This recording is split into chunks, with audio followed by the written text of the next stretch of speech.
Hello, this is Julian with Coffee Reviews, and today we'll be reviewing the Arnaud Causse Pacamara wash processed Ecuador from Flower Child Coffee.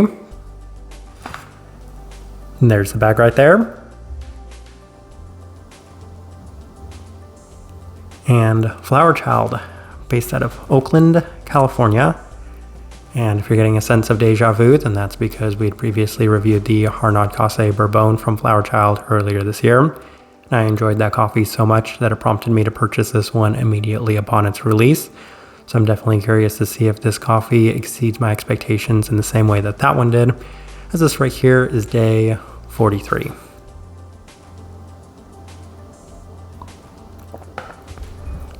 And recipe we went with for this one was we actually pushed this one a little bit at a 16:1 water to coffee ratio, brewed at 99 degrees Celsius, about 210 degrees Fahrenheit. I like this one best through the V60, which indicates a more medium fine grind roast profile for this coffee. So Flower Child is notorious for being one of the lighter roasting American coffee roasters. This one I do feel like is the biggest exception that we've had to that up to this point, as this was the most developed of any of the coffees we've had from Flower Child in the past. And I feel like people would either say that this is on the very developed side of a light or on the lighter side of the light medium, though even then some people might even say that this has enough development to push it into that light medium realm of roast profile. With all that out of the way, let's go ahead and start discussing this coffee. Day 17, first impression, and we did opt for the V60, and as mentioned, the cup definitely felt the most developed we had ever had for a Flower Child coffee, as it's much more robust in terms of the profile itself. Some darker fruit profiles, including the plums, as well as some nuttiness to it, with a typical chocolate aspect, lending itself to just an okay first start. We continue on to day 20, as we opted for the Chemex, and it's offering some pretty similar traits, as there's a little less of the robust qualities, but it's better balanced with some of the nuttiness as well as dark fruits remaining the most prominent characteristics. There is some slight fruit brightness reminiscent of grapefruit, but it mostly finishes into a high percentage dark cacao-like cup, with also an interesting abundance of spice. So a fair bit in this coffee, especially on some of these earlier days. We continue on to day 23 as we opted for the April brewer. And this is the best day the coffee has been up to this point, as it felt the most balanced with some bright fruits, followed by that pretty robust chocolate base once again. More of the previously mentioned plums and citrus, lending itself to being the best day of the coffee up to this point, though still not necessarily what we were expecting from it. We continue on to day 26 as we opted for the V60 with some lower extraction adjustments, and the cup just felt a little bit heavier as there's much more of the heavier dark chocolate dominating the cup. There's a bit of citric fruit brightness present yet again, as the cup feels a little bit more bitter in general. So once again, pretty interesting up to this point.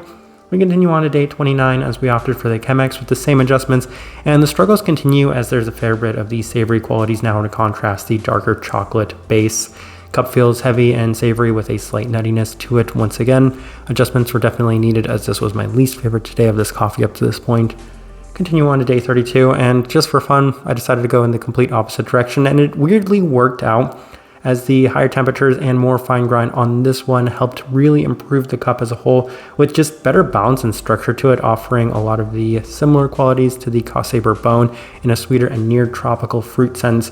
Better citrus, though it does have a long-lasting intensity to the cup in a very strong chocolate sense. So that base was still ever present, and I feel like that was a trade-off to kind of get some more from this cup, was to really intensify that part of this coffee. Day 35, through the Chemex with the higher temperatures, and it also felt like it was a little better through this brew method as well. More of the robust, darker chocolate is felt in the cup with a slightly darker berry and grape feel to it once again. A very slight bit of bitter citrus is also present, so getting a little bit more depth to this coffee at the cost of maybe intensifying it in a direction that wasn't necessarily ideal. Final notes, we have day 38, one more try with our higher extraction adjustments, and it continues to offer a very high spiced quality to it to complement that robust and heavy chocolate base. More darker themed components, including the previously mentioned berries as well as stone fruit, with a lasting spiced citric quality as well as the dark sweetness to it. So been consistent, at least from the point where we were able to get it. Actually, it's been mostly consistent coffee. It's just kind of ranged in terms of the overall intensity to it. All right, let's go ahead and put up a tasting wheel so you can see what we're getting.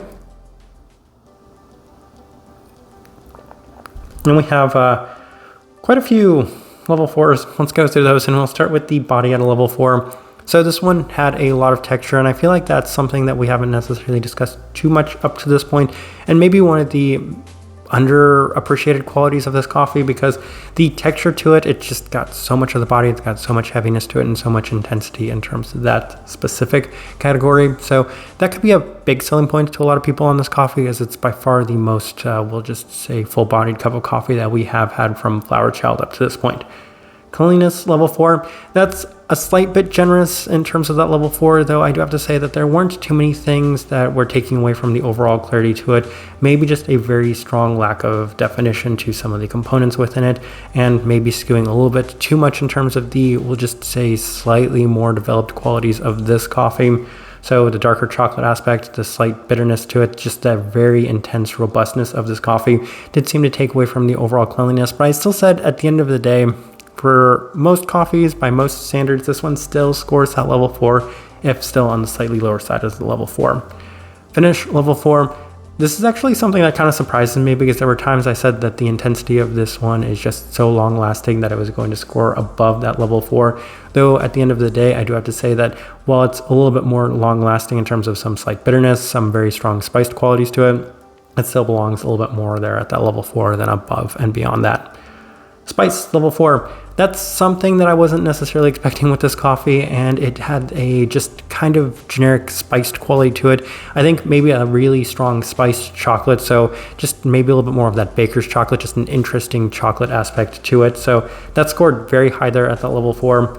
Berry fruit, level 4, as I kind of mentioned, a very darker berry component to it, so something like a grape or a little bit of a darker berry in general, as that felt like the most prominent and pronounced fruit characteristic to it.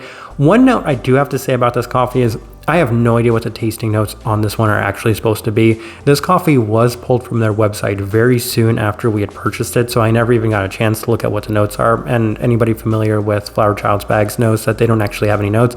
I also can't find the existence of this coffee anywhere, so as I've tried to figure out what are the tasting notes that they have listed on here for it, I really don't know, so this is all 100% the notes that we came up with.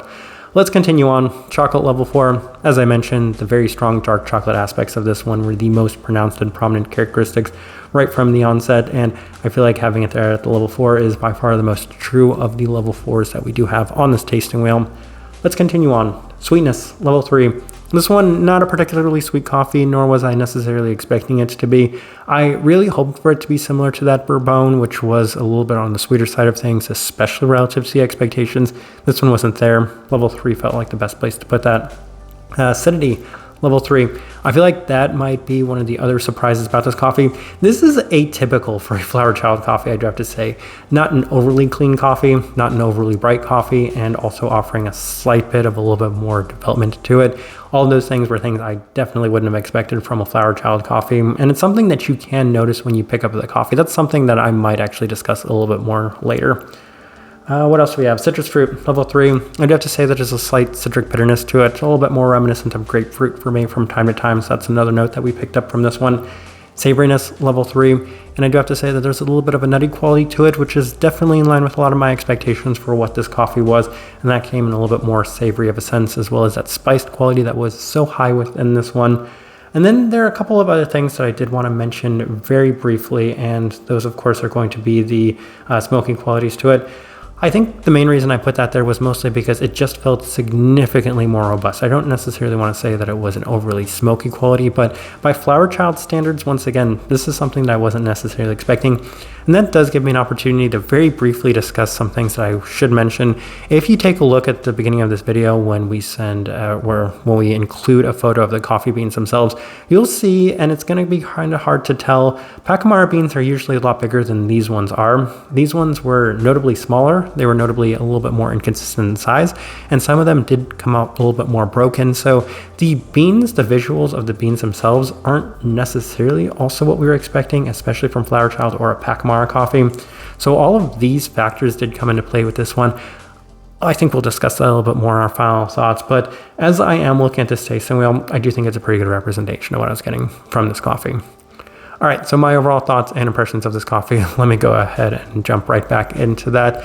I'm not entirely sure what happened with this one. I feel like there's a reason that Flower Child might have pulled it so quickly. It's either because it sold out very quick, which would really surprise me because the Arnaud Causse Bourbon wasn't a really big seller. Like that one stood there for a little while. But this one, I feel like maybe there was something that was off about it, and that's the reason they might have pulled it.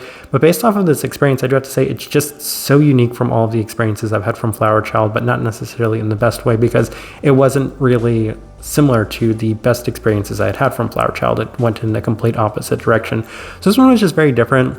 Definitely have a very strong preference towards the Arnaud Causse Bourbon, as that one was a really big surprise to me. This one was a big surprise, but in a much different way, as it lent itself into some of the more, we'll just say, typical directions of the Ecuadorian coffees without a lot of the positive trade-offs.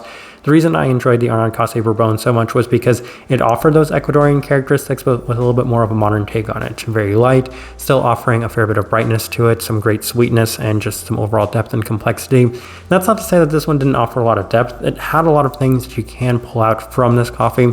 It just felt so much more robust and so much more typical without that sort of modern feel that I was expecting from this coffee. The type of person I would suggest this coffee to, if you do lend yourself a little bit more towards that more traditional Ecuadorian profile, a little bit more of the just heavier qualities to it, most specifically the body. That's the first place I should start with this one, as it did offer just such a very strong and intense body. I just want to say heavier bodied cup experience to it. And then in addition to that, more of the typical profiles, of course, that being that darker chocolate aspect, a little bit of the nuttiness and some slight spice-like qualities, complemented by at least a fair bit of some fruit aspects, and also a little bit more of those traditional fruit aspects with some darker fruit components to it. Best direction I can point somebody towards for this one, and the best way I can leave this review.